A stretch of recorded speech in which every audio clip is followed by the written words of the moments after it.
Hello everyone. Next हम बात करेंगे नेरिस के अंदर ही सर्कुलेटरी सिस्टम की।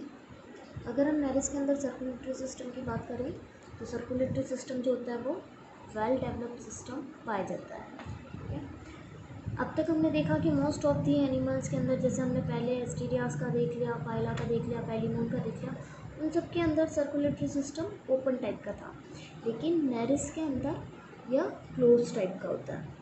ओपन और क्लोज्ड में क्या डिफरेंट है? पहले अपन पढ़ते थे कि ओपन सर्कुलेटरी सिस्टम वो होगा जिसमें ब्लड डायरेक्ट ऑर्गन से कनेक्टेड होता है या ब्लड डायरेक्ट ऑर्गन तक सप्लाई होता है। ठीक है, इसमें आर्टरीज वेन्स हो सकती है या फिर बिना आर्टरीज और वेन्स की हेल्प के भी क्या हो सकता है, ब्लड डायरेक्टली ऑर्गन तक जा सकता है। लेकिन क्लोज टाइप के अंदर ऐसा नहीं होता है। इसमें ब्लड जो होता है वो डायरेक्ट ऑर्गन के पास नहीं जा सकता है। इसमें आर्टरीज और वेन्स और कैपिलरीज के थ्रू ब्लड क्या करता है, ऑर्गन तक ट्रांसफ़र होता है। अगर हम एक क्लोज टाइप की सर्कुलेटरी सिस्टम की बात करें तो उसके अंदर जैसे ब्लड का फ्लो की अगर हम बात करें तो ब्लड कहाँ से ट्रांसफ़र होना स्टार्ट होता है? हार्ट से ब्लड हमेशा आर्टरीज़ में ट्रांसफ़र होता है, क्योंकि आर्टरीज़ ही क्या करती है, जो ऑक्सीजनेटेड ब्लड होता है उस ऑक्सीजनेटेड ब्लड को ट्रांसफ़र करती है। ठीक है, और आर्टरीज से ब्लड सेल्स में जाता है, सेल्स के थ्रू फिर उस ब्लड का ट्रांसफ़र जो होता है वो कहाँ पर होता है, ऑर्गन के अंदर होता है। ऑर्गन से फिर वापस से ऑर्गन में जब जाएगा तो ऑर्गन के अंदर क्या होगा, गैसेज का एक्सचेंज, मतलब ऑर्गन क्या करेंगे, ऑक्सीजन गैस तो ले लेंगे ब्लड से और कार्बन डाइऑक्साइड को वापस ब्लड के अंदर छोड़ देंगे, तो वहाँ पर गैसेज का एक्सचेंज हो रहा है। फिर जो डीऑक्सीजनेटेड ब्लड जो वापस ब्लड के अंदर कार्बन डाइऑक्साइड गैस मिल जाती है, तो फिर वो ब्लड जो होता है वो ब्लड कैपिलरीज के द्वारा क्या किया जाता है, कलेक्ट किया जाता है। उसके बाद में वो ब्लड कैपिलरीज ब्लड को वेन्स को ट्रांसफ़र करती है, और ये वेन्स वापस से डीऑक्सीजनेटेड ब्लड ला करके कहाँ पर लाती है, हार्ट के अंदर लाती है। तो इस तरह से एक क्लोज टाइप के अंदर ब्लड का सर्कुलेशन होता है। वहीं अगर हम ओपन टाइप की अगर बात करें तो अपन ने देखा था कि हर एक ऑर्गेनिज्म के अंदर कुछ साइनसेस पाए जाते हैं, जिनके अंदर ओपन ब्लड सर्कुलर सिस्टम पाया जाता है, ओपन सर्कुलेटरी सिस्टम, उनमें साइनसेस या फिर लेक्यूना ये प्रेजेंट होते हैं, जिनको अपन हिंदी में क्या बोलते हैं, कोटर। क्या बोलेंगे हिंदी में? कोटर बोलेंगे। तो ओपन टाइप के अंदर आर्टरीज और वेन्स तो ऑलमोस्ट के अंदर प्रेजेंट थी, लेकिन उनके साथ साथ में कोटर भी प्रेजेंट थे। कोटर मैंने आपको बोला था कि बाउल लाइक, जिसमें ब्लड एकत्रित रहता है और डायरेक्ट ऑर्गन को सप्लाई होता है। तो ये ऐसी कंडीशंस क्लोज्ड टाइप के अंदर नहीं पाई जाती है। इनमें क्या होगा, क्लोज टाइप के अंदर साइनसेस या फिर जिनको हम लेक्यूना बोलते हैं, कोटर जिनको हम बोलते हैं, ये क्या होंगे, एब्सेंट होंगे। ये सिर्फ और सिर्फ किस में पाए जाते हैं, ओपन टाइप के अंदर ही पाए जाते हैं। अब अगर मैं सर्कुलेटरी सिस्टम के क्लोज टाइप की बात करूं तो अपन को पता है कि नेरिस किस में आता है, एनेलिडा के अंदर आता है। एनेलिडा की इसकी क्लास कौन सी है, पॉलीकिटा। सारे एनेलिडा के अंदर क्लोज टाइप का नहीं पाया जाता, सिर्फ एक क्लास पॉलीकिटा के अंदर जिसमें नेरिस आता है, एक दूसरी क्लास एनेलिडा की और है जिसका नाम है ओलिगोकीटा। ठीक है, इसके अंदर आता है अर्थवॉर्म, जिसको हम फेरेटिमा पोस्चुमा बोलते हैं। तो एनेलिडा की केवल ये जो दो क्लासेस ऐसी होती हैं, पॉलीकिटा और ओलिगोकीटा, जिसमें नेरिस और अर्थवॉर्म आता है। इन दोनों के अंदर क्या पाया जाता है, क्लोज्ड सर्कुलेटरी सिस्टम पाया जाता है। क्लोज्ड सर्कुलेटरी सिस्टम नेरिस और अर्थवॉर्म के अंदर पाया जाएगा। बाकी जितने भी एनालिड्स एनिमल होंगे उनके अंदर क्या होगा, ओपन टाइप का ही होगा। इन दोनों क्लास के अंदर क्लोज टाइप का पाया जाता है। अब अगर हम नेरिस की बात करते हैं, नेरिस के अंदर क्या होता है, क्लोज टाइप के अंदर आपको ये सर्कुलेशन बताया इस तरह का, लेकिन नेरिस के अंदर हार्ट जो होता है वो एब्सेंट होता है। हार्ट क्या होता है, एब्सेंट होता है, हार्ट नहीं पाया जाता है। इसके अंदर क्या होता है, ब्लड को सप्लाई करने के लिए 3 तरह की वेसल्स पाई जाती है। 3 टाइप ऑफ वेसल्स इसमें पाई जाती है। वेसल्स को हम क्या बोलेंगे, वाहिनियाँ। 3 टाइप की वेसल्स इसमें पाई जाती है, जिसमें फर्स्ट आती है इसमें डॉर्सल ब्लड वेसल,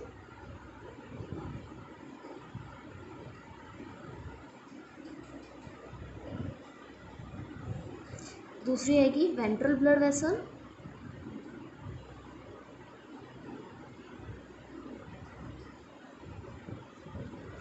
और तीसरी आएगी इसमें neural blood vessel.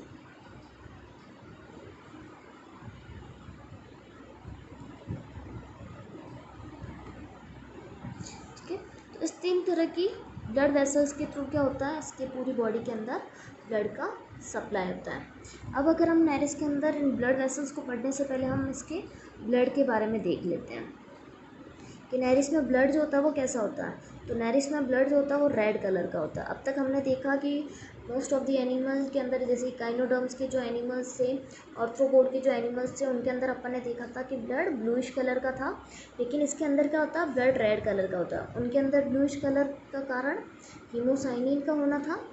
Red colour का होना, अपने अंदर अगर ब्लड जो होता है वो रेड कलर का होता है तो इसमें क्या पाया जाता है, हीमोग्लोबिन पाया जाता है। क्या पाया जाता है, हीमोग्लोबिन। लेकिन नेरिस के अंदर हीमोग्लोबिन प्रेजेंट ना होकर के हीमोग्लोबिन को रिप्लेस करता है, जिसके लिए एक सब्सटेंस होता है जिसको बोलते हैं इरिथ्रोपोनिन। क्या बोलते हैं, इसके अंदर रेड कलर का होना इरिथ्रोपोनिन की वजह से होता है।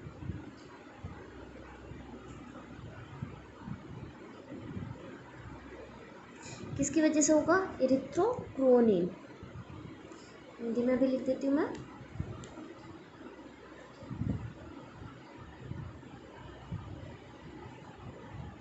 इरिथ्रोपोनिन। ठीक है, इसकी वजह से क्या होता है, इसके ब्लड का कलर कैसा होता है, रेड कलर होता है। हीमोग्लोबिन इसके अंदर एब्सेंट होता है। हीमोग्लोबिन को कौन रिप्लेस कर रहा है, इरिथ्रोपोनिन रिप्लेस कर रहा है। अब ब्लड जो होता है, ब्लड का अगर फंक्शन की अगर मैं बात करूँ तो ब्लड का फंक्शन क्या होगा, फर्स्ट फंक्शन होता है एक्सचेंज ऑफ गैसेज।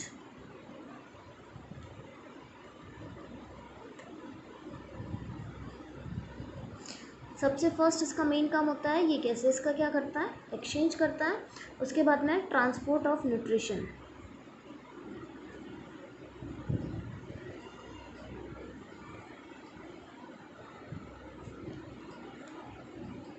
ये क्या करता है, न्यूट्रिशन को ट्रांसफ़र करता है। और एक मेन जो इसमें काम आता है वो आता है इसके अंदर मेंटेन टेम्परेचर।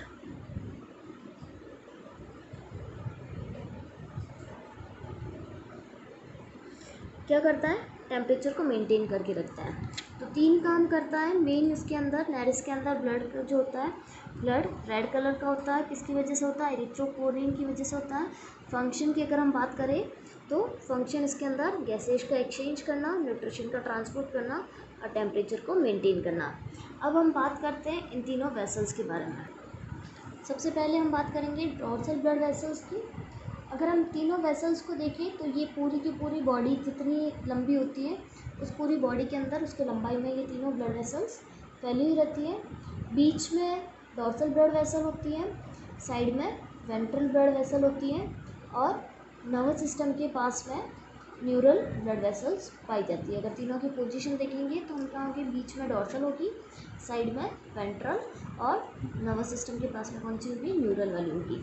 अगर हम डॉर्सल ब्लड वेसल्स की बात करें तो डॉर्सल ब्लड वेसल, इसकी वॉल जो होती है वो थिक होती है, थिक वॉल होती है।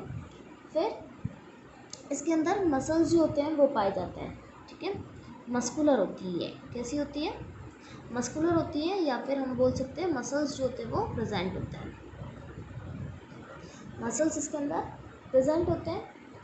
कहाँ से कहाँ तक ये जाती है, तो ये एलिमेंट्री कैनाल के पास में होती है, नियर एलिमेंट्री कैनाल। कहाँ पर होगी ये, एलिमेंट्री कैनाल के पास में होगी। कॉन्ट्रैक्टाइल होती है, कॉन्ट्रैक्टाइल मतलब जो संकुचित हो सकती है। नेरिस के अंदर जो डॉर्सल ब्लड वेसल होती है यही एक तरह से हार्ट का काम करती है। ये इसका काम जो होता है, ये क्या करता है, ब्लड को पंप करना, इसीलिए कॉन्ट्रैक्टाइल होती है। साथ ही साथ ब्लड को स्टोरेज भी करना, ब्लड का स्टोरेज करने का काम भी किसका होता है, डॉर्सल ब्लड वेसल का भी होता है, ब्लड का स्टोरेज करना। तो अगर हम देखते हैं तो ये कैसी होती है, थिक वॉल की होती है, मस्कुलर्स या मसल्स इसमें प्रेजेंट होती है, एलिमेंट्री कैनाल के ये पास में पाई जाती है, कॉन्ट्रैक्टाइल होती है, हार्ट इसमें एब्सेंट होता है। तो ये डॉर्सल ब्लड वेसल हार्ट का काम करती है, जो ब्लड को पंप करती है और साथ ही साथ ब्लड को ये स्टोरेज भी करती है।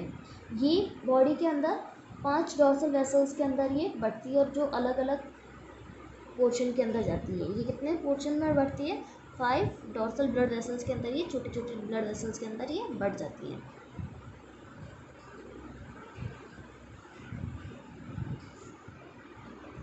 जो क्या करती है, बॉडी के अलग अलग पार्ट में जाती है। ठीक है, अब अगर हम दूसरी अगर वेंट्रल ब्लड वेसल की बात करें,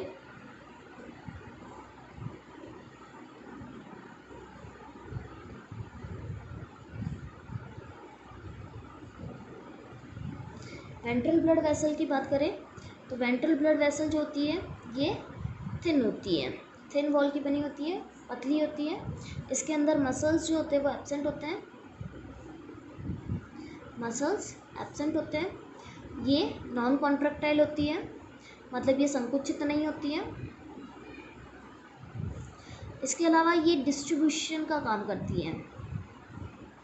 डिस्ट्रीब्यूशन मतलब बॉडी के अंदर पूरे में ब्लड सप्लाई करने का जो काम होता है, वितरण करने का जो काम होता है, वो किसका होता है, वेंट्रल ब्लड वेसल का होता है। तो ये क्या करती है, डिस्ट्रीब्यूशन का काम करती है।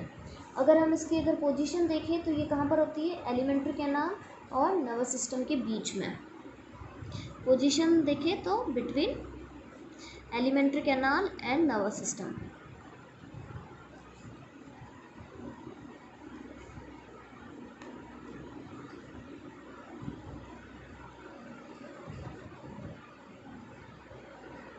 ये एलिमेंट्री कैनाल और नर्वस सिस्टम के बीच में पाई जाती है।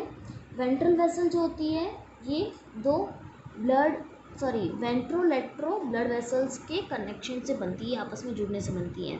इसका फॉर्मेशन अगर हम देखें तो फॉर्मेशन किससे होता है, दो वेंट्रोलेट्रो ब्लड वेसल के जुड़ने से।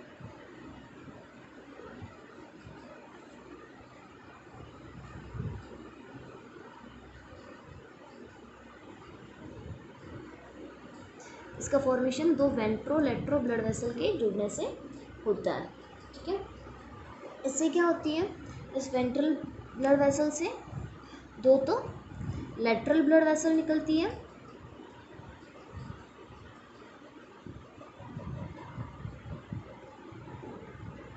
और इसी दो लेटरल ब्लड वेसल से क्या होती है, एक साइड में एफरेंट ब्लड वेसल निकलती है और दूसरी साइड में इफरेंट ब्लड वेसल निकलती है। ठीक है, और ये जो फॉर्मेशन जो हो रहा है, ये फॉर्मेशन हो रहा है 5th वाले सेगमेंट के अंदर। जो वेंट्रल ब्लड वेसल है इसका फॉर्मेशन 5th वाले सेगमेंट के अंदर किसकी वजह से होता है, दो वेंट्रोलेट्रो ब्लड वेसल के आपस में जुड़ने से, इनके कनेक्टिव से होता है। और 5th वाले सेगमेंट के बाद में ये जो वेंट्रल ब्लड वेसल होती है ये दो ब्लड वेसल्स के अंदर डिवाइड हो जाती है, दो पार्ट के अंदर डिवाइड हो जाती है। ठीक है, जिसको हम दो लेट्रो ब्लड वेसल्स बोलते हैं। तो 5th वाले सेगमेंट में के अंदर क्या होगा, फ्यूज़न होगा दो वेंट्रोलेट्रल ब्लड वेसल का, और उसके बाद में बॉडी के जितने भी सेगमेंट होंगे 5th वाले सेगमेंट के बाद में, वहाँ पर वेंट्रल ब्लड वेसल जो होगी वो दो लेट्रल ब्लड वेसल के अंदर डिवाइड हो जाती है। इस दो लेट्रल ब्लड वेसल के अंदर क्या होता है, एक तो होती है इफरेंट और एक होती है एफरेंट।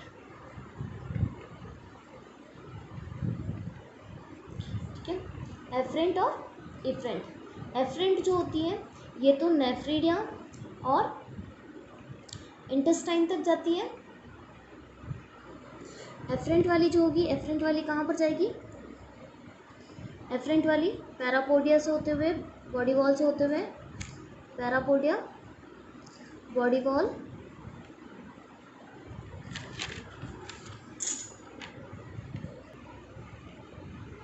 एफरेंट की बात करें तो ये पैरापोडिया, बॉडी वॉल और इंटेस्टाइन तक जाती है।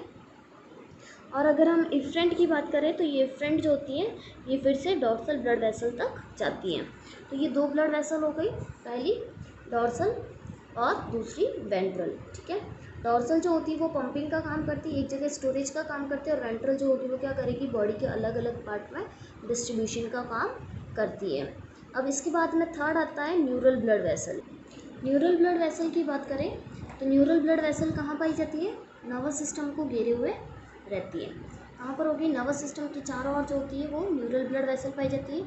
इसका काम क्या होता है कि ये बॉडी वॉल से ब्लड को कलेक्ट करके वेंट्रल वेसल तक पहुंचाती है। जो वेंट्रल ब्लड वेसल होती है वहाँ तक बॉडी वॉल से ब्लड को कौन कलेक्ट करता है, न्यूरल ब्लड वेसल ये कनेक्ट करती है और ये वहाँ तक पहुँचाती है। इसके अंदर पंपिंग करने के लिए मैंने आपको बताया कि सिर्फ और सिर्फ डॉर्सल वाली है ना, इसमें पंपिंग करने के लिए पाई जाती है। डॉर्सल के साथ न्यूरल ब्लड वेसल जो होती है ये भी कॉन्ट्रैक्टाइल होती है, मतलब खुद ही संकुचनशील होती है। कैसी होती है ये, कॉन्ट्रैक्टाइल होती है। केवल वेंट्रल ब्लड वेसल जो होती है, ventral blood vessel non contractile होती है, बाकी दोनों ब्लड वेसल खुद ही कॉन्ट्रैक्टाइल होती है। और कॉन्ट्रैक्टाइल होने की वजह से ही इसके अंदर क्या होता है, हार्ट जो होता है वो एब्सेंट होता है। ठीक है, बाकी ब्लड के बारे में पहले बता दिया है। तो इस तरह का इसका नर्वस सिस्टम पाया जाता है। अब अगर हम नर्वस सिस्टम का डायग्राम देखें तो नर्वस सिस्टम में इसके सर्कुलेशन का कुछ पता नहीं चलता है, बस केवल इसमें कौन कौन सी ब्लड वेसल पाई जाती है तो वही दिखाई दे रहा है। ये ऊपर की तरफ डॉर्सल ब्लड वेसल गट है, नीचे की तरफ वेंट्रो ब्लड वेसल गट है। ठीक है, इसके साइड में वेंट्रल के साइड में कौन सी है, न्यूरल ब्लड वेसल, ये इस तरह से पाई जाती है। इनसे ये अलग अलग तरह की नर्व निकलती है। ये डॉर्सो इंटेस्टाइनल वाली निकल रही है, पैरापोडिया और कैपिलरीज निकल रही है, डॉर्सल लॉन्गिट्यूडिनल मसल्स वगैरह पाए जा रहे हैं, नीचे की तरफ ये इंटेस्टाइनल कैपिलरीज पाई जा रही है। इसमें सर्कुलेशन जो होता है ये प्रॉपर तरीके से दे नहीं रखा है, उसमें केवल अपन को तीनों ब्लड वेसल के बारे में ही पढ़ना है, dorsal blood vessel, ventral blood vessel और neural blood vessel. Okay, thank you.